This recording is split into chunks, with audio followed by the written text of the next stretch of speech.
Hey y'all, welcome back to the channel. It's Dominique here, and today I am back with an Austin market update. Let's go.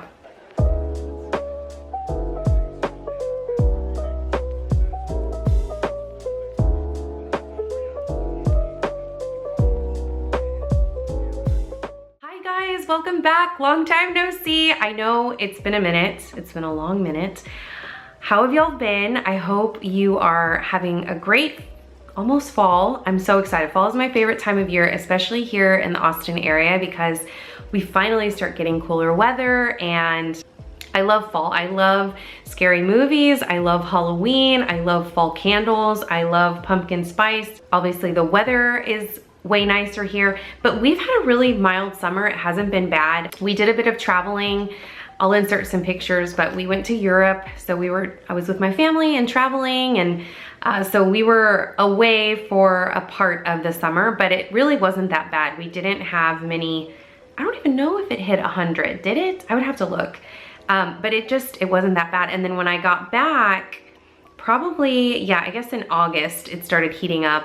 But it's just been pretty mild. Today's 95 outside, so that's probably hot for some of y'all, but to us, it's not that bad. And we had a cold front about a week or so ago, and it was like in the 80s, upper 70s, which I was just like, one day I walked out and it was cool. It was like, oh, fall is here. And then you just have to be prepared.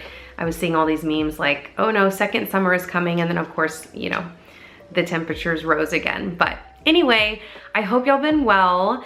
So let's get into the video. I've been talking enough. So today we are going to talk all about the Austin market, and I just want to give you a brief overview of what's been going on in the market and kind of give you some stats from August. First, total home sales were down 10.3% year over year, with 2,629 homes sold. However, the active listings rose by 13.1%. So, you know, buyers have had more choices this year to choose from. And with that combined with the higher interest rates, you know, sellers have really had to step up their game. I've spoke about this in previous videos. So while fewer homes are selling, buyers have more options. And so buyers in our market still have an edge. Some sellers still, as I've mentioned before, aren't prepared or don't believe where we're at in the market. Many have come to terms with what the market is, that, you know, we're not in the same place that we were 2 years ago, but some are not. We've seen a lot of price drops or homes sitting on the market. If there are a lot of sellers that haven't wanted to budge on price, and they think, you know, oh, well, maybe if you do this marketing and that marketing, but you can have the best marketing plan. If you don't have the right price, the house is not gonna move. Okay, so pricing trends. The average sold price dipped slightly by 0.9% to $573,000, and the median price dropped 5%. You know, affordability is still challenging for buyers in our market, especially because of those interest rates. You know, obviously when interest rates were 2% and 3%, you could get a lot more for your money. Most everybody can't pay cash for a house, so they're gonna be looking at that monthly amount. Again, sellers are not realizing how much that is affecting, you know, the decision making. Okay, we're looking at, you know, maybe we were looking at $2,500 before for the mortgage. Now it's, you know, gonna be $4,000. So while there is some flexibility with pricing, there is still an affordability issue across the city. As I've mentioned before, many go to the suburbs around Austin. So, you know, if you're looking in North Austin, people are going to Cedar Park, Leander, Round Rock, Pflugerville. If you're going south, people are looking to Kyle, Buda, areas outside of Austin, depending on where people work and where they want to be because of that affordability. Another funny thing is that because of this market, you know, because of the higher interest rates, because the monthly mortgage payments are way higher, buyers are pickier. So, you know, they are wanting to see houses that are ready to go, are move-in ready. Not many buyers want projects. I feel like maybe in the past buyers were more open to taking on projects. And of course you'll have some that are willing, or investors that are willing to take on a project, but the majority of buyers want something that they can move into, that's ready to go, and they just kind of don't have to worry about it. So that's something to think about when you're a seller. You wanna make sure that your house is, you know, is shown in the best light possible, and you're doing everything that you can do to make it appealing to the most amount of buyers in your market. Days on market. We've talked about days on market in previous videos. So currently the days on market is 70 days, and the months of inventory has risen to 4.6 months.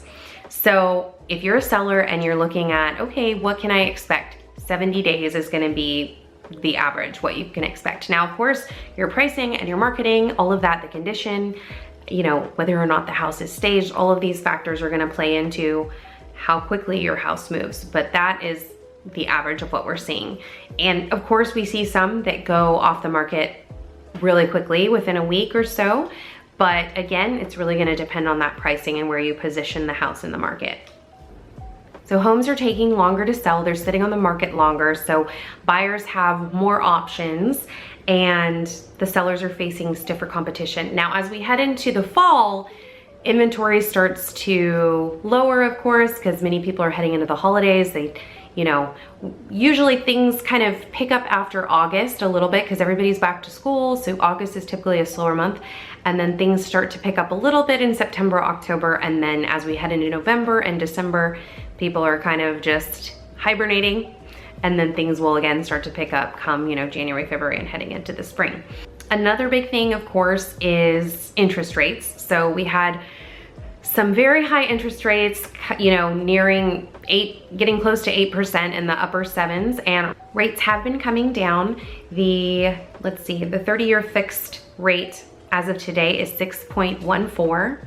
That's much lower than we've seen. Of course, we want that to continue coming down. We expect that once we get into the 5s, that'll really help to energize the market. And of course, we're keeping tabs with our lenders, we're keeping tab with what's going on with the Fed, and there's a chance there will be more rate cuts this month. So we're keeping an eye on that, we'll see what happens. There's also been a job market slowdown.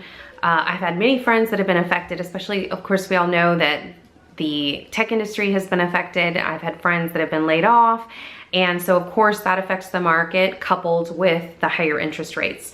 But hopefully if we do see those rates drops as we're expecting, then that'll help to ease the market a bit. So what does this mean for you as a buyer? Well, if you can handle the current mortgage rates and go in with the idea that you know that you're going to refinance or possibly negotiate the seller to help buy down your rate.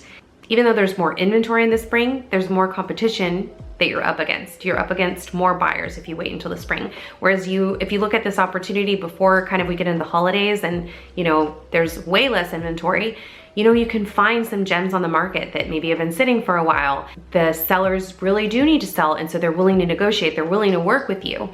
Those are great opportunities. If you're a seller in this market, then pricing is the key to your success. It's the key to selling your house, which of course is what you wanna do. You wanna be prepared for a longer selling period. 70 days is the average. Of course, that's gonna be really dependent on your location, your house, all of these things, of course. And then you're also gonna wanna be ready to make concessions if needed. You want to get your home in tip-top shape. Pre-inspection is a great idea, so you can get an idea of what repairs are needed and just take care of all these odds and ends. That way you're presenting the best possible product on the market so that you'll stand out against other homes, other sellers. I've been in a lot of homes, obviously over the course of my career, but recently, and you know, all of those things make a difference. Is there fresh paint? Is there a funny smell when you walk into a house? Is the carpet ruined, or is it new, or at least shampooed if it doesn't need to be replaced? You know, all of these things is it also appealing to today's buyer? Is it super outdated? Are there little things that you could do, paint and fixtures and things that will make a big difference when somebody first walks into your house? You wanna look at all of those details, and because when you're a seller, you're looking at your house through your rose-colored glasses, right? You have all these memories here that you've built into this house, and so it's very special for you. But you wanna look at it as a buyer coming in that's never seen the house. you're always gonna think your house is the most special, right? One of the best things you can do though is to go look at other houses that are on the market, go look at the competition and see what you're up against, and then walk into your house, and you'll get a real sense of what you're up against and what you need to do in order to compete. Okay, y'all, well, that sums up today's video. I hope this was helpful to you. If you have any questions, as always, you can leave a comment below. I also have all of my info in the description, so feel free to call, text, email. Would love to connect with you. Of course, if you're looking to move to the Austin area, whether it be in the next 30, 60, 90 days, whatever it is, I would love to connect with you. I would love to help you, and let's chat. Let's get on a call and make a plan for you. Thank you so much again for watching. Thank you for supporting the channel. If you have any video recommendations, let me know. I have some ideas for the fall that I think would be really fun. But if you have any requests, of course, let me know, because I would love to do them for you. Don't forget to click like, subscribe, and hit the bell to stay connected with me. And I will see y'all very soon in the next video. Have a great day. Bye.